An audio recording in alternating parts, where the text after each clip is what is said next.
إن الحمد لله نحمده ونصلي على رسوله الكريم أما بعد أعوذ بالله السميع العليم من الشيطان الرجيم من همزه ونفخه ونفسه بسم الله الرحمن الرحيم. بلکہ آپ ان سے کہہ دیں، قل آپ کہہ دیجئے ان سے، یتوفاکم وہ فوت کرے گا تم کو، ملک الموت موت کا فرشتہ، جو جس فرشتے کی اللہ تعالیٰ نے ڈیوٹی لگائی ہے موت دینے کی. اور یہ ہمارے ہاں مشہور ہے کہ وہ نام مشہور ہے کہ ملک الموت کا پتہ نہیں کیا نام کہتے ہیں، اسرائیل، میرے خیال سے ایسے اسرائیل کہتے ہیں، جبکہ قرآن و حدیث میں یہ نام نہیں ہے کہ موت دینے والے فرشتے کا نام اسرائیل ہے، یہ کہیں نہیں، بلکہ اللہ نے قرآن میں ملک الموت کہا ہے. ملک الموت موت دینے والا فرشتہ، الذی وہ جو وکلا سپرد کیا گیا ہے بکم تمہارے، وہ اس کے ذمہ داری لگا دی گئی ہے کہ فلاں جگہ پر اس کو موت دینی ہے، فلاں وقت دینی ہے. اور یہ ہر انسان کے لیے طے ہے، ایک لمحہ، ایک سیکنڈ بھی، ایک سانس بھی زیادہ نہیں ہوگی کسی کی، اور ایک سانس بھی کم نہیں. جتنی سانسیں اللہ نے دی ہیں اتنی ہم لیں گے، اور جتنا رزق اللہ نے ہمارے قسمت میں لکھا ہے نا اتنا ہی ملے گا، اور جب لکھا ہے اتنا اس وقت ہی ملے گا، نہ کسی کا رزق بڑھتا ہے. ایک لقمہ بھی، ایک لقمہ میں اور آپ ہماری قسمت میں جو لکھا ہے نا، ایک لقمہ آخری ہمارا لکھا ہوا جب تک وہ نہیں کھا لیتے ہماری موت نہیں آئے گی. آخری گھونٹ پانی کا جب ہم نہیں پی لیتے موت نہیں آئے گی. تو اس لیے زیادہ دنیا کے پیچھے اپنے آپ کو ہلکان کرنے کی ضرورت نہیں ہے. کوشش اس بات کی کریں کہ مرنے کے بعد اللہ ہمیں جنت دے. ثم الی ربکم، پھر تم اپنے رب کی طرف ترجعون، لوٹائے جاؤ گے. اصل زندگی تو تب شروع ہوگی جب رب کی طرف لوٹائے جاؤ گے، وہاں سے اصل زندگی کا آغاز ہوگا. تو یہ 11 آیتیں ہو گئیں. پہلا رکوع اس سورت کا یہاں تک ختم ہو رہا ہے. 3 رکوع ہیں، تو انشاءاللہ کل اور پرسوں کے سبق میں پڑھ کر ہم اس سورت کو کمپلیٹ کر لیں گے. اس سورت کو روزانہ رات کو سونے سے پہلے پڑھنا چاہیے، اور جمعہ کی دن صبح کی نماز میں پہلی رکعت میں یہ سورت آپ صلی اللہ علیہ وسلم پڑھا کرتے تھے، ہم بھی پڑھیں. اللہ رب العالمین سے دعا اللہ تعالی ہمیں قرآن پڑھنے، سمجھنے اور اس کے مطابق زندگی بسر کرنے کی توفیق عطا فرمائے. والسلام علیکم ورحمۃ اللہ وبرکاتہ. بسم اللہ الرحمن الرحیم. السلام علیکم. مختصر ترجمہ قرآن کورس میں آج ہم سورہ سجدہ آیت نمبر 12، اس کا رکوع نمبر 2 ہے. دوسرا رکوع آج انشاءاللہ ہم پڑھیں گے. اعوذ باللہ من الشیطان الرجیم. ولو اور کاش، ترا آپ دیکھیں، اذ جب، المجرمون مجرم لوگ، ناکسو جھکائے ہوئے ہوں گے، رؤوسہم اپنے سروں کو، عند ربہم اپنے رب کے پاس. مجرم لوگ جو آج دنیا میں یہ کہتے ہیں کہ ہم مر جائیں گے، مٹی میں گل سڑ جائیں گے، ہمیں دوبارہ کیسے اٹھایا جائے گا. کل کے سبق میں ہم نے پڑھا تھا جو مجرم کہتے تھے کہ ہم جب مٹی میں مل جائیں گے ہماری ہڈیاں بھی مٹی کے ساتھ مٹی ہو جائیں گی، تو کیسے اٹھیں گے. اور پیچھے میں نے یہ بھی بتایا تھا اللہ تعالیٰ یہ فرماتے ہیں کہ اصل وہ اللہ تعالیٰ سے ملاقات نہیں کرنا چاہتے، کیونکہ ان کی زندگی گناہوں سے بھری ہے، تو اس لیے ان اپنی من پسند کی زندگی کو چھوڑنا نہیں چاہتے، اور اس چیز کا انکار کر دیتے ہیں کہ جب مر جائیں گے مٹی کے ساتھ مٹی ہو جائیں گے، کوئی اٹھیں گے نہیں، بس یہی زندگی ہے، اس کے بعد اور کچھ نہیں ہے. تو اللہ تعالیٰ فرماتے ہیں جب ہم ان مجرموں کو دوبارہ اٹھائیں گے، اور ہمارے سامنے جب یہ آئے ہوئے ہوں گے میدان محشر میں قیامت کے دن، اور اپنے سر جھکائے ہوئے ہوں گے، کاش اس وقت آپ ان کی حالت کو دیکھتے. اس وقت یہ کیا کہیں گے؟ اللہ تعالیٰ نے ہمیں پہلے بتا دیا ہے تاکہ ہم اس قرآن کو پڑھ کر تیاری کر لیں. جو لوگ نہیں یقین رکھتے اللہ کی ملاقات کا، ان کے ساتھ ہی یہ ہونا ہے. اس وقت وہ مجرم کہیں گے ربنا، اے ہمارے رب. جنہوں نے دنیا میں ساری زندگی کبھی ربنا نہیں کہا، کبھی اپنے رب کو نہیں بلایا، کبھی اپنے گناہوں کی معافی نہیں مانگی، اس وقت جہنم کو دیکھ کر میدان حشر میں اپنا انجام جب دیکھیں گے، سامنے ہوگی جہنم، اس وقت کہیں گے ربنا، اے ہمارے رب، ابصرنا، ہم نے دیکھ لیا. ابصر بصارت سے ہے کہ ہم نے اپنی آنکھوں سے اب دیکھ لیا، سامنے جہنم ہے، بھڑک رہی ہے، جہنم کے شعلے اور چنگاریاں باہر نکل رہی ہیں، اور جہنم میں لوگ جل رہے ہیں، اور ان کے رونے، چیخنے اور پکارنے کی آوازیں آ رہی ہیں. وسمعنا، اور ہم نے کانوں سے سن لیا کہ جہنمیوں کی چیخ و پکار، ان کا واویلا وہ ان کا جہنم میں ڈالا جانا سارا منظر آنکھوں کے سامنے ہے، ہم نے دیکھ بھی لیا، وسمعنا اور سن بھی لیا، اب تو کیا کر، فرجعنا پس لوٹا دے تو ہم کو، تو ہمیں اب دنیا میں واپس لوٹا دے، ایک چانس اور دے دے، نعمل ہم عمل کریں گے، صالحا نیک، انا بے شک ہم، موقنون یقین کرنے والے ہیں، اب ہمیں یقین آ گیا ہے۔ لیکن اس وقت دیکھ کر، جہنم کو دیکھ کر یقین کرنا کوئی فائدہ نہیں دے گا۔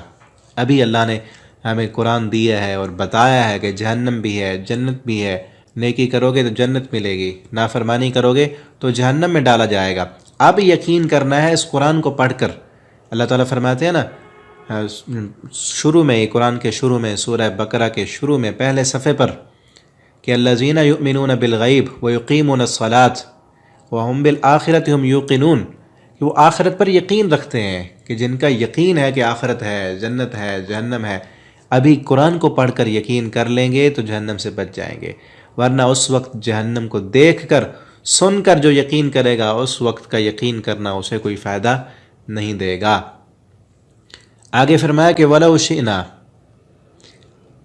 ولو اور اگر، شئنا ہم چاہتے، لآتینا تو البتہ ہم دے دیتے، کل نفس ہر نفس کو، ہداہا اس کی ہدایت۔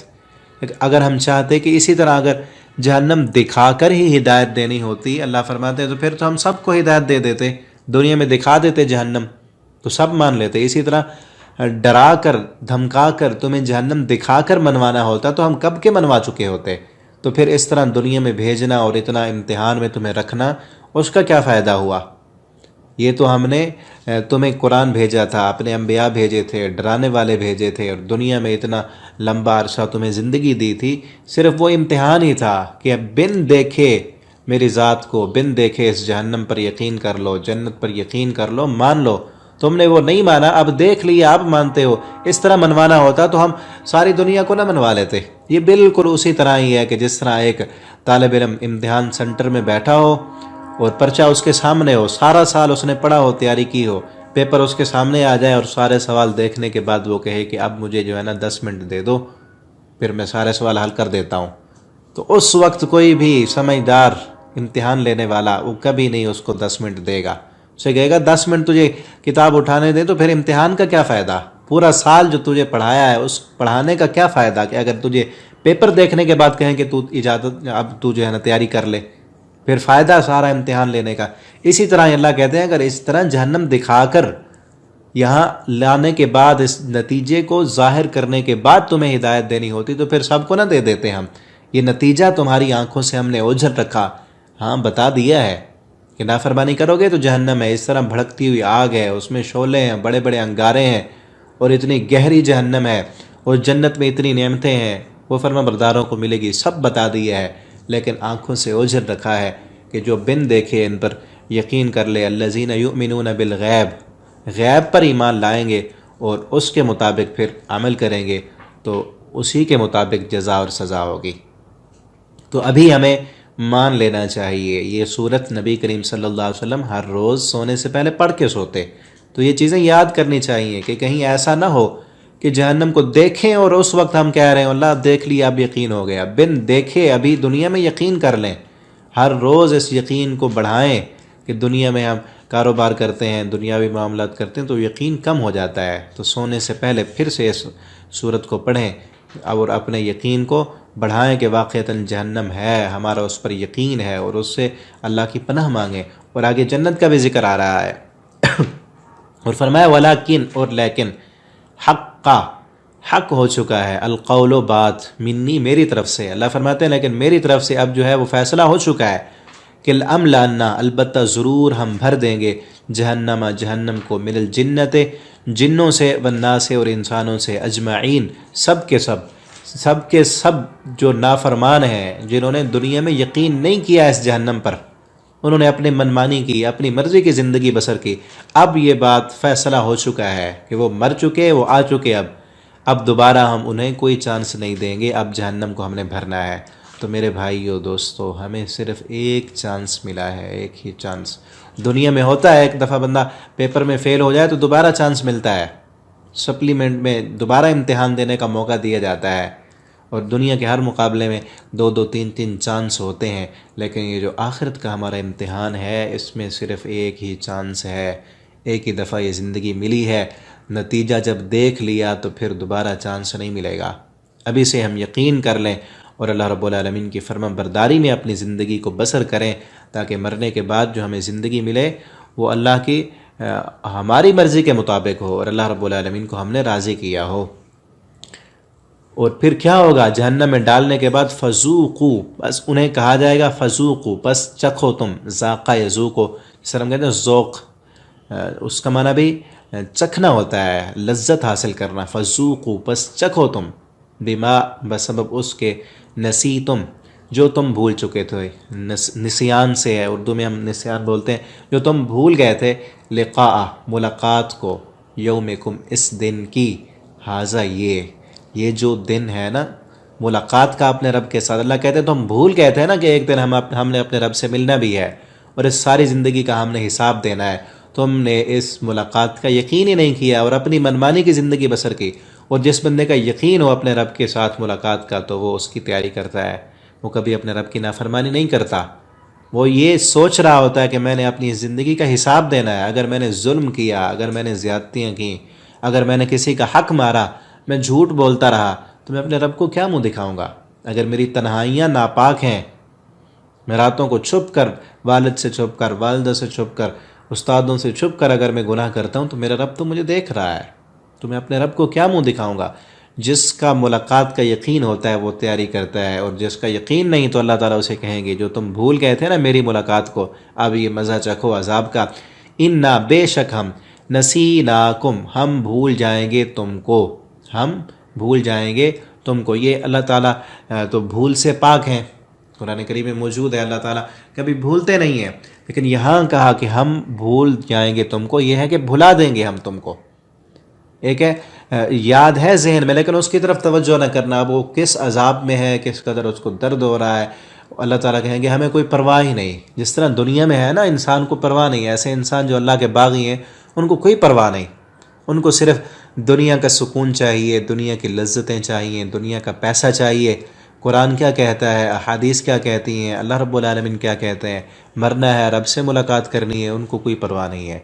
دن میں 5 دفعہ اللہ رب العالمین کی طرف سے بلاوا آتا ہے، صدائیں آتی ہیں اللہ اکبر کی، انہیں کوئی پرواہ نہیں، انہوں نے بھلایا ہوا ہے رب کو۔ اللہ کہتے ہیں اسی وجہ سے ہم بھی تمہیں جہنم میں ڈالیں گے اور پھر بھلا دیں گے کہ جس حال میں ہو تم جانو، تمہارا حال جانے، ہم نہیں پرواہ کریں گے تمہاری۔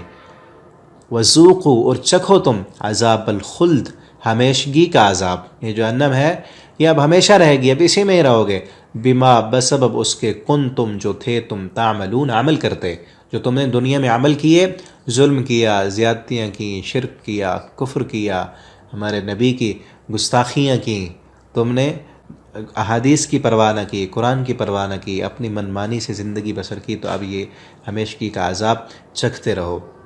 تو اللہ رب العالمین سے ہم دعا کرتے ہیں کہ اللہ تعالی ہمیں اپنی رحمت کے ساتھ جہنم سے محفوظ فرمائے، ہمیں ان لوگوں میں شامل نہ کریں کہ جو جہنم میں جانے والے ہیں، اللہ ہمیں اپنا فرما بردار بندہ بنا دیں۔